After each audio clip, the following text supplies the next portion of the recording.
Salut, c'est Rémi, aujourd'hui je vais parler de la vente. Ah, la vente, mais je suis mauvais en vente. Je ne sais pas vendre, j'ai mon business, mais j'ai peur de vendre. Mais je vais être un arnaqueur si je vends, je vais être catalogué comme une mauvaise personne. C'est horrible, je peux pas vendre. Non, mais jetez-moi des tomates dessus.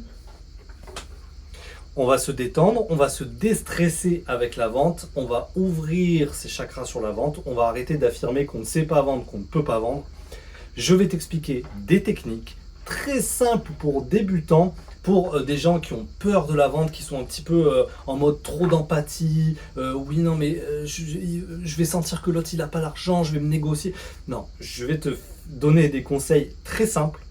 Si tu les appliques, d'abord, c'est des conseils super faciles à faire. Je ne te parle pas de méthodes d'hypnose incroyable ou de challenge, de bagou, de machin, de trucs. Je te parle de méthodes très concrètes et très simples à appliquer.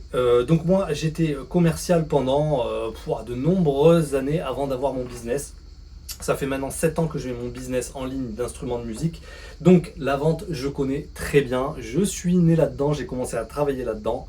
C'est mon taf. J'y vais pour les conseils les plus simples. D'abord, on va partir tout d'abord sur 2 principes très importants. Le premier principe, c'est que les gens adorent acheter. On adore acheter, on kiffe acheter, se renseigner. Oh là, l'iPhone, les capacités, les comparatifs. On se fait monter la sauce comme ça sur le truc qu'on veut acheter.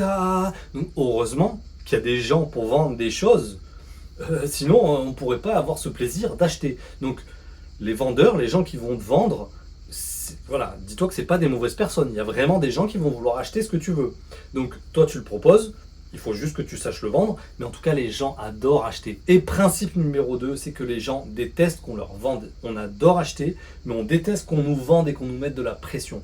Et c'est de ça qu'on va sortir. Et mes conseils n'incluent aucunement des techniques de vente, de force, bourrin, etc. Parce que ça ne marche pas. Et ça, c'est pas bon pour personne. Donc du coup, les gens détestent qu'on force une vente. Tout le monde déteste ça. Tu arrives dans une boutique, ouais, tu veux ça, j'ai aussi ça à proposer, mais tu devrais prendre ci, prends aussi l'assurance, le truc et tout. On a juste envie de dire non tout le temps. Donc ça, c'est des choses capitales qu'on va éviter pour pas saouler les gens. Maintenant, on va passer au conseil. Oups, j'oubliais un 3e principe, c'est que si tu as ton business, ton activité, ton entreprise, tu dois pas dire je sais pas vendre, je peux pas vendre, je sais pas, je stresse, je ne sais plus. Non, ne dis pas ça. Ouvre tes chakras, dis-toi comment est-ce que je peux faire pour être un meilleur vendeur. Tu as un business, on parle de choses sérieuses. Ton business va fermer si tu ne sais pas vendre. Donc il faut absolument, pour la pérennité de ton emploi, de ton travail et de ce que tu proposes aux clients, si tu proposes de la qualité, il faut absolument que tu saches vendre. Donc on va apprendre ça en douceur. Mais en tout cas, c'est quelque chose que tu dois savoir faire si tu as ton business ou si tu veux l'ouvrir. T'as pas le choix. On y va pour des conseils très faciles, vraiment que tout le monde peut réaliser. Dis-toi bien que moi j'étais un commercial, un piètre commercial au début. Timide, plutôt introverti, plutôt réservé, pas du tout de bagou, pas le charisme du commercial de ouf, etc. Et j'ai trouvé tout un tas de techniques qui ont fait de moi un très bon commercial. Premier conseil, tu dois absolument vendre des choses que tu aimes. Si tu vends un forfait Orange à des gens, mais bien évidemment que ça va être la catastrophe, que tu vas pas réussir à vendre, que tu vas être stressé, que tu vas passer pour un arnaqueur, un forceur, un mec qui abuse. Tout ce que tu veux, ne vends pas quelque chose que tu n'aimes pas. Tu dois vendre quelque chose qui te passionne. Si tu es dans ton artisanat, dans ce que tu sais faire de mieux, dans ta passion, etc., déjà, il y a beaucoup plus de facilité à vendre parce que du coup, tu parles à des clients qui sont connaisseurs comme toi, à des passionnés. Et de passionné à passionné, on se comprend, on sait qu'est-ce qui nous touche le plus, qu'est-ce qui nous anime, etc. Donc ça va être vraiment beaucoup plus simple. Donc fais ce que tu vends ce que tu aimes faire, surtout. Deuxième conseil, il faut absolument que tu sois réactif, que tu sois précis, que tu sois rapide. Dis-toi bien qu'il y a une différence incroyable entre quelqu'un qui vend, entre quelqu'un qui est réactif, voilà, qui est vraiment précis, qui répond vite au devis, vite au prix, qui fait vite des propositions, qui est vraiment rapide, avec quelqu'un qui va laisser traîner, voire même qui ne va pas te répondre. Il y a combien d'entreprises, tu leur envoies une demande de devis par mail, ils ne te répondent pas ou ils te répondent un mois après. Qu'est-ce que tu fais toi? Est-ce que tu crois que tu attends qu'ils te répondent? Au bout de 3 jours, tu es déjà en train de chercher sur Google, chez les concurrents, autre chose. Et oui, il est là le gros problème. Donc si tu es juste réactif, tu laisses pas au client le temps de commencer à imaginer d'autres possibilités que toi et que ton entreprise, tu vas aller beaucoup plus vite. Donc si on te demande un prix, tu réponds le prix très rapidement, par SMS, par tout ce que tu veux, mais tu vas rapide dans l'heure. Si on te demande des spécifications techniques, des photos, des trucs, c'est ta priorité, tu te dépêches, on tape le fer tant qu'il est chaud. Wow, j'ai galéré à la trouver celle-là. Il faut absolument que tu sois rapide et réactif. Si tu es juste rapide et réactif, tu es déjà bien meilleur que la plupart des gens. Moi, quand j'étais dans mon travail de commercial, j'ai remporté je sais pas combien, j'ai eu je sais pas combien de commandes juste parce que j'étais réactif et rapide, tout simplement. Les gens à qui tu t'adresses, voilà, on n'a tous pas le temps. On n'a pas le temps. On a maintenant un truc Amazon, on le commande, on l'a le lendemain. Donc on n'a pas le temps d'attendre des devis pendant 3 jours, des photos pendant une semaine, des vidéos pendant... Il faut être rapide et réactif. C'est un conseil pour vendre qui est capital. Il faut absolument que tu appliques ça et c'est facile en plus. Troisième conseil, je sais plus, il faut absolument que tu sois agréable. C'est bête ce que je vais te dire, mais si tu es sympa, si tu es agréable, si tu as le sourire, si tu es à l'écoute, déjà tu as 70% de la vente qui est presque conclue. On adore les gens qui sont cool, on adore les gens qui sont sympas, on adore les gens qui sont souriants. En plus, en France, c'est vraiment pas le cas tout le temps. Mais si, quand par exemple, tu sais souvent, tu appelles quelqu'un au téléphone. T'appelles quelqu'un au téléphone parce que tu veux faire réparer ta voiture, tu vas acheter je sais pas quoi, un nouveau tonnerre pour ta cartouche de je sais pas quoi. T'appelles, t'as déjà le stress d'embêter la personne. Mais si t'as quelqu'un qui fait oui, bonjour, comment allez-vous, nanana, qui est super sympa, mais voilà, ça fait trop plaisir, donc du coup, on a envie d'acheter à quelqu'un qui est super sympa. Sois agréable et sois souriant. Et quand je te dis souriant, c'est pas juste visuellement, t'es souriant, etc. Au téléphone, être souriant, ça marche beaucoup. Force-toi quand t'es avec un client au téléphone, sois comme ça. Un psychopathe, un joker psychopathe. Oui, bonjour, parce que ça se retransmet très bien par téléphone. Si tu es souriant dans ton attitude, même si ça se voit pas, ça s'entend. Donc, sois agréable, sois souriant et sois souriant au téléphone. Ensuite, tu dois être technique. Donc, on peut pas te poser de colle dans ton domaine. Bon, j'abuse, je vais à l'extrême, mais tu dois être quelqu'un de très technique, de très pointilleux. Tu es quelqu'un qui connaît son domaine, qui connaît son sujet. Tu vas rassurer la personne lui, il va te poser 2-3 questions. En 2-3 réponses, il va se dire ok, ça va, il va se sentir comme un gros câlin. T'inquiète, j'ai compris ce que tu dis, je connais tout, je connais le domaine. Viens, t'inquiète pas, je vais t'expliquer, etc. Il faut qu'on sente comme ça que tu es le professionnel. Qu'est-ce qu'on n'aime pas quand on va acheter quelque chose, par exemple chez Boulanger, Darty, je sais pas quoi, c'est que les mecs en fait ils savent pas ce qu'ils disent. Donc tu leur dis ouais, je voudrais ce Mac, par rapport à ce Mac il y a une différence. Non, oui, le plus cher il est bien meilleur, c'est vraiment... En fait, quand et tout de suite très rapidement on sent quand quelqu'un voilà, ne sait pas en fait. Surtout soi-même quand on va commencer par acheter quelque chose, on s'est déjà renseigné, on a déjà eu de l'intérêt pour ça, et donc du coup limite on est presque plus avancé que la personne, que le vendeur X ou Y qui va vendre ça. Donc du coup on va savoir très rapidement si le mec il est capable ou pas. Donc sois technique, c'est très important. Rien que déjà, si tu écoutes les premiers conseils, tu es souriant, tu es agréable, tu es technique, et en plus, tu es réactif. Là, tu vends tout ce que tu veux. Et là, du coup, c'est pas des conseils de vente de commerciaux de malades. C'est des trucs que tu peux faire absolument. Donc retiens bien tout ça. Attention, j'en ai encore sous la pédale, c'est parti. Ça peut te paraître un détail, mais c'est très important. Ne parle jamais du prix avant le client. Tout simplement. C'est un peu un jeu, c'est ni oui ni non. Ne parle pas du prix. Tu vas avoir envie de dire. Tu vas vouloir dire attention, celui-là est un peu cher, hein, c'est 1000 balles. Attention, celui-là, oh là, c'est 800 balles. Attention, oh celui-là, non, c'est 150 balles.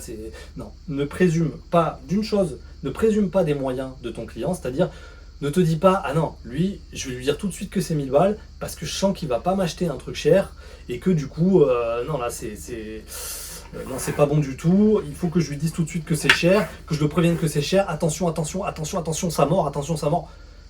Fais pas ça parce que là, le client, tu vas plus le faire flipper. Moi, il m'est arrivé combien de fois de parler du prix que le client, il me dise, mais je t'ai pas demandé un petit prix ou je t'ai jamais parlé de prix absolument. Donc ne parle jamais de prix avant que le client t'en parle. Alors un autre conseil, quand on te négocie le prix, réfléchis bien. quand on te dit ah non ça non je le prends pour tant de prix, qu'est-ce que vous pouvez me faire comme prix, ça je peux pas le prendre à tel prix, qu'est-ce que vous pouvez me faire comme prix, etc. Quand on n'est pas très bon dans la vente au début, si on est un peu acculé comme ça par quelqu'un qui sait négocier et qui est un peu pushy, etc. et tout, gardez la maîtrise de la chose, c'est vous qui vendez. Donc là vous lui dites attends, il faut que je calcule, il faut que je regarde combien ça me coûte, combien ci, combien ça, je sais pas si c'est possible, je sais pas si c'est machin, laisse-moi réfléchir. Je vais te proposer quelque chose, je t'enverrai un message, je t'appelle, je sais pas quoi, mais 2 secondes, laisse-moi un petit peu réfléchir à ça. Parce que sinon, tu vas te négocier beaucoup trop fort, beaucoup trop vite. Et là, tu vas dire, ah, ok, vas-y, 100 balles de moins. Et c'est une catastrophe, tu vas le regretter, tu vas te dire, mais pourquoi j'ai vendu ça si peu cher et tout, tu vas être énervé de ce que tu as vendu, tu vas pas vendre avec le cœur, et ça, c'est pas bon du tout. Donc, réfléchis, prends du temps, prends du recul, tu dis, attends. Ok, pas de problème, je vais réfléchir, je vais calculer. Je te fais une proposition, 2 secondes. Prends du temps avant de prends du temps avant de proposer autre chose. Un peu toujours un conseil dans tout ce qui est négociation, ne t'auto-négocie jamais. Là c'est pareil, c'est un genre de ni oui ni non. S'il te plaît, évite de t'auto-négocier. C'est-à-dire, le client il arrive, ton prix de la chose, de ce que tu vas vendre, c'est 500 balles. Le client arrive, il est sympa, il est cool, il te dit à moitié qu'il n'a pas des gros moyens, des trucs et tout. Avant de lui dire que ça coûte 500 balles, tu es déjà en train de dire ok 400, je vais lui dire 400, tu vois. Et ça, c'est une catastrophe. Donc ne t'auto-négocie jamais, donne le prix auquel tu dois vendre, basta, et tu verras après. Tu verras après. Si ça coince, mais la plupart du temps, ça coince pas du tout. Ça coince pas. Et n'imagine pas que tes finances sont ses finances. Si par exemple, toi, mettre 2000 balles dans quelque chose, ça te paraît être complètement dingue, il y a des gens pour qui mettre 2000 balles, c'est une blague. Moi, il y a déjà des gens qui sont venus, et moi j'étais là, ah, mon instrument il coûte 800 balles, c'est un peu chaud, le truc et tout, je vais lui dire que c'est un peu, que je vais peut-être lui faire moins cher, etc. Et le mec, il me dit, bah en fait, je t'en prends 2, mais comme ça. Il n'a même pas essayé, il n'a même pas tapoté dessus. Donc, ne présume jamais des capacités financières des gens, de leur envie d'acheter tes produits, et surtout, ne t'auto-négocie pas. Dernier conseil, le plus important, il faut que tu écoutes. Écoute. C'est antinaturel, mais ça dépend. Il y a 2 possibilités de voir le commerce. Moi, j'ai déjà vu des commerciaux très charismatiques qui avaient une tchatche de fou, la gouaille, qui avaient vraiment. En fait, les clients, ils achetaient juste parce que c'était lui et parce qu'il était charismatique et ça parlait, il était tout de suite. Et tout de suite, tu avais l'impression que c'était ton ami, etc. Et tout. Et ça, c'est des gens qui ont des capacités, qui ont cette capacité-là. C'est remarquable. Et commercialement, c'est hyper efficace. Si tu as juste l'impression que le mec, c'est tout de suite ton ami et tout, mais c'est... Bon, ça, c'est magnifique. Mais si tu n'es pas comme ça, il faut absolument que tu joues sur ce que toi, tu sais faire, c'est-à-dire l'empathie et l'écoute. Donc, tu vas écouter tout, que ce soit la vie de ton client. Tu sais que la chose qui intéresse plus ton client, le truc qui intéresse le plus ton client, et même de manière globale n'importe qui, c'est lui-même, c'est ses passions, c'est sa vie, c'est ce qu'il aime faire. Donc, écoute tout. Qu'est-ce qu'il a fait? Comment va sa femme? C'est qui son chien? C'est quoi comme race? Qu'est-ce qu'il aime comme faire en vacances? Écoute. C'est pas parce que tu dis rien et que tu écoutes qu'il va se dire « Ouah, ce mec, il est super chiant ». Au contraire, il va se dire « Ouah, ce mec est incroyable, j'ai pu déblatérer toute ma vie, expliquer tout ce qui se passe et mon couple et trucs et tout. Putain, franchement, je le kiffe, quoi. » Donc, juste l'écoute, c'est magnifique. Écoute tout, essaye de rebondir sur ses passions, etc. et tout. Et... Pardon. Et écoute surtout aussi ses besoins. Là, on va parler un peu plus technique, c'est-à-dire qu'est-ce qu'il veut. Il ne faut pas tomber dans le panneau de ouais, je vais lui vendre le meilleur truc, ou alors je vais lui vendre le truc le moins cher, ou alors je vais lui vendre le truc machin. Ça se trouve, le gars, il s'en fout du meilleur truc. Il veut peut-être le truc le plus pourri parce qu'il est bleu et qu'il adore le bleu. Il s'en fout peut-être du truc le meilleur, le plus technique, le plus incroyable, parce que peut-être pour lui c'est trop lourd. Il veut un truc super léger, il a mal au dos. Donc écoute énormément ses besoins. Qu'est-ce que vous cherchez? Qu'est-ce que vous avez besoin?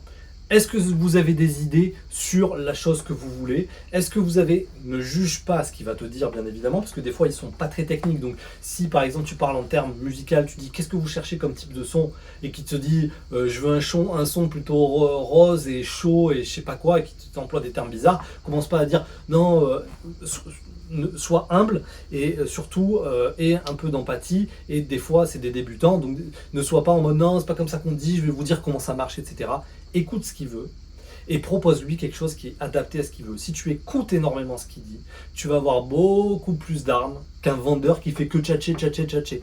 Tu sauras sur quoi appuyer, qu'est-ce qu'il veut, quelle couleur, quelle taille, les arguments techniques, tu auras tout à lui donner après. D'abord, chut, écoute bien ce qu'il te dit et tous ses besoins, c'est capital. Voilà, c'était les conseils de vente. Donc t'as vu, c'est des conseils super faciles que tout le monde peut appliquer et qui sont terriblement efficaces. Fais-moi confiance. Allez, ciao, à plus, bonne vente.